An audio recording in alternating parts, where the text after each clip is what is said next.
9 number question देखिए, लोहे के 27 ठोस गोलों को पिघलाकर क्या कर रहा है? 27 को ठोस गोला क्या है? लोहा के, किसका है? लोहा के 27 को ठोस गोला। देख लो लोहा के गोला ऐसा ऐसा आता है। अब देखा होगा लोग जो जुनून एकेडमी है ना जी सांबिया में, वो वहाँ गोला रखा होगा ऐसे एकदम भारी 5 किलो का रहता है, ऐसे ऐसे रहता है, फेंकना होता है गोला। ठीक, तो लोहे के 27 गोलों को पिघलाकर जिनमें से प्रत्येक की त्रिज्या आर है, गोले की त्रिज्या क्या है? अब और पृष्ठीय क्षेत्रफल एस है, त्रिज्या दिया है आर और क्षेत्रफल का दिया है एस। एक बड़ा गोला बनाया जाता है। 27 को पिघला के क्या बना रहा है? जब मान के चले छोटे छोटे गोला है तो 27 गो है, तो 27 को पिघलाएंगे तो बड़ा गोला बनेगा ना जी, पिघला के बनाएंगे तो बड़ा गोला बनेगा। जिनका पृष्ठीय क्षेत्रफल, जब बड़ा गोला बना है उसका पृष्ठीय क्षेत्रफल का एस डैश है, हाँ एस डैश। ज्ञात कीजिए नए गोले की त्रिज्या आर डैश, मतलब नए गोले की जो नया गोला बनेगा बड़का उसका त्रिज्या बताना। मान के चलो हिजा 27 को गोला हिजा बनलिए बनी, ठीक बा। अब मान के चलो 27 को बा, ठीक बा। तो 27 को हम पिघला होता है तो का बनी? एगो बड़का गोला बनी नो, तो है का त्रिज्या तो आर डैश, आर बा आर का है? आर है। तो जब बड़का त्रिज्या है का गोला बनी तो त्रिज्या अलग हुई नो, तो इसका त्रिज्या हमें आर डैश मतलब इसका त्रिज्या निकालना है। इसका त्रिज्या क्या करना है? निकालना है। तो देखिए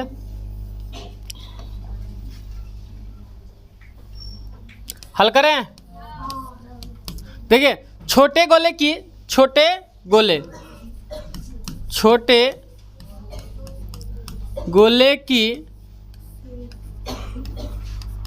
त्रिज्या, छोटे गोले की त्रिज्या क्या है जी?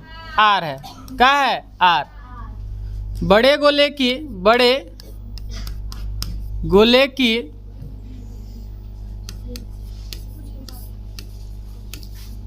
त्रिज्या क्या है जी? आर डैश, यही ना है। अब देखिए वो लड़की बोर्ड पे देखिए, अब कह रहा है अब क्षेत्रफल देखा है एस, छोटका गोले का क्षेत्रफल एस है, अब बड़ा गोले का क्षेत्रफल क्या दिया जी? S dash. वो हटाइए, वो बाद में देखते हैं। हमें नए गोले की क्या बताना है?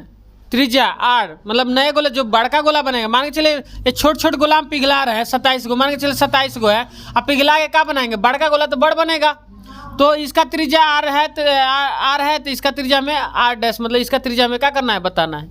ठीक, तो बताइए 27 गोला को पिघला रहा है तब ना बड़ा गोला बन रहा है, तो 27 छोटे गोले का हम आयतन किसके बराबर कर देंगे? एक बड़े गोले के आयतन के बराबर करेंगे। ये कैसे? 27 छोटे गोले का आयतन, 27 छोटे गोले का आयतन। जब छोटे गोले का आयतन 2700 का निकालेंगे, 2700 को ना पिघला रहा है जी, तो 2700 का आयतन निकालेंगे तो क्या बनेगा? बड़ा गोला बनाएगा। 2700 को पिघला रहा है मतलब बड़े गोले के बराबर होगा, तो बड़े गोले यहाँ का लिखेंगे बड़े गोले का आयतन बराबर बड़े गोले का आयतन, मतलब 27 को पिघलाएंगे तो बड़ा गोला बनेंगे ना जी। अरे समझ में क्या लिखे हैं? 2700 को अगर हम पिघलाते हैं, छोटे 27 को है, तो उसको पिघलाएंगे तब ना बड़का बनेगा, तो मतलब 27 के बराबर क्या होगा? ये वो अकेले हो जाएगा। हम कहे हमने 27 आदमी बनी सम, और ये 27 आदमी बनी सम, अकेले ही 27 आदमी के बराबर बा, तो बराबर है ना होगा वो। तो ऐसे 27 गोले का आयतन किसके बराबर हो जाएगा? बड़े गोले के आयतन के बराबर।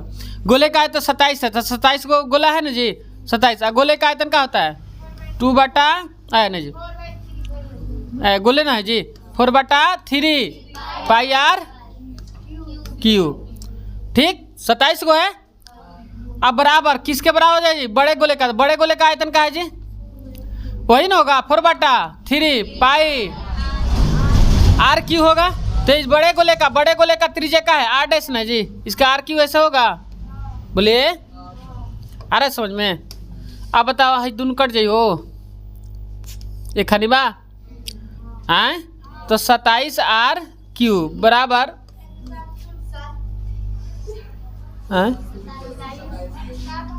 ओ तरीके 27 आर क्यू बराबर आर डैश का यहाँ का क्यू। आ रहा समझ में? बोलिए। अब बताइए हम 27 को हम ऐसे लिख सकते हैं 3 आर का क्यू लिख सकते हैं बराबर आर डैश का क्यू। अरे समझ में।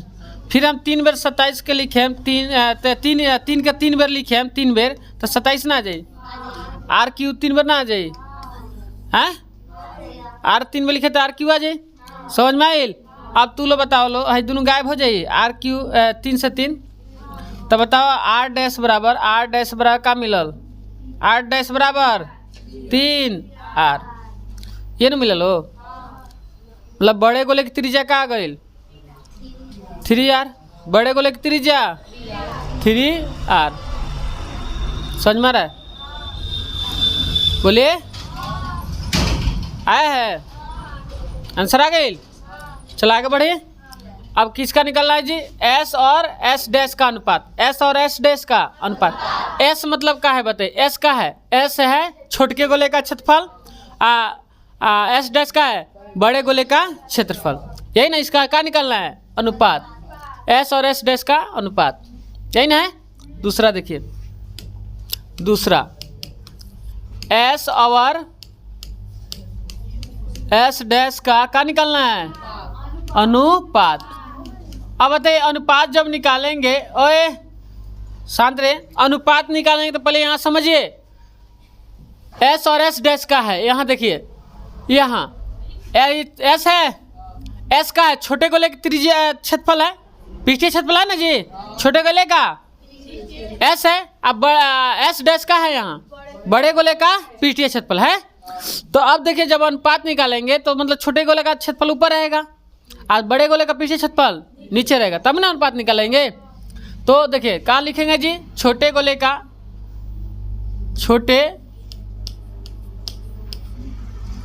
मतलब एक छोटे गोले का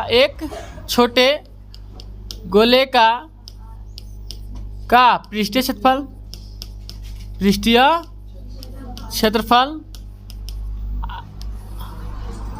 बड़े गोले का पृष्ठीय लिख लीजिएगा पृष्ठीय क्षेत्रफल लिखा जी बराबर। देखिए छोटे गोले का क्षेत्रफल बताइए आपका क्या है जी एस है आई वो बड़े गोले का क्षेत्रफल का एस डैश यही ना है एस और एस डैश है।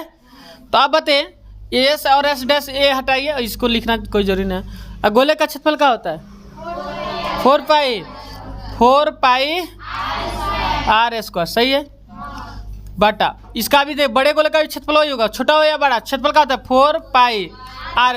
अब बताइए छोटे गोले की त्रिज्या तो आर था बड़े गोले की त्रिज्या का मान है का दिया है जी आर डैश है ना जी आर डैश। यहाँ आर डैश का क्या करेंगे स्क्वायर 4 पाई आर स्क्वायर इसका त्रिज्या आर डैश है। समझ में आ रहा है। यहाँ देखिए बड़े गोले की त्रिज्या आर डैश है।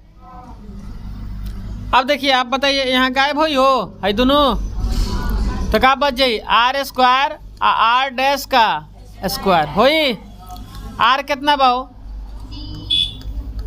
सिर्फ आर पता नहीं है आर है ना है जी त्रिज्या का है छोटे गोले की त्रिज्या है ना तो आर स्क्वायर कर देंगे ठीक है। अब बताइए आर डैश कितना है आर डैश का मान 3 आर। यहाँ का लिखेंगे 3 आर इसका क्या कर देंगे स्क्वायर। अब बताओ आर स्क्वायर बटा का हो जाए 3 का स्क्वायर का हो जाए 9 आर स्क्वायर हो बोलो है दोनों कर जाइए एक मर्त में हैं कर जाइए एक मर्त में ना तो 1 बटा का जी 9 मतलब 1 अनुपात का रहा है 9 आ रहा है आंसर। किसी को दिक्कत चलिए समझ में आ गया चलिए लिखा जाए।